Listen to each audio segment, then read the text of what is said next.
Tell us more about the Good Old Boys and how you guys started, how you met. Where did this all start?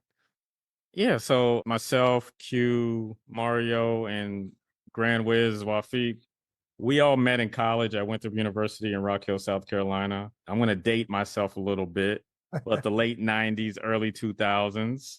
Yeah. And we were all communication majors, mass communication majors. And Mario was like one of the head honchos with the campus radio station. Wow. And in order for me to get on the radio station, I had to go talk to him. And I had this idea. I want to do a hip hop show. It ended up being called The Dungeon. And he was like a matchmaker. So he put me together with another guy named Kelly Usher, who was a huge hip hop fan. So we did that show. And then he had a show with two friends, Brian and Thomas, called The Royal Palace. And Q had a show of his own called The Laboratory, My God. and Gran Wiz had his own show.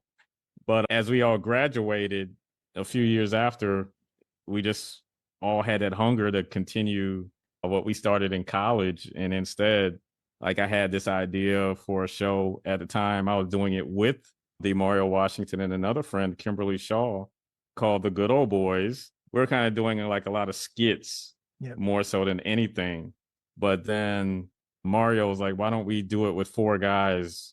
Why don't we bring it back? And that's when we recruited Gran Wiz and Q. And since Yeah. 2010, we've been pretty much been chugging along.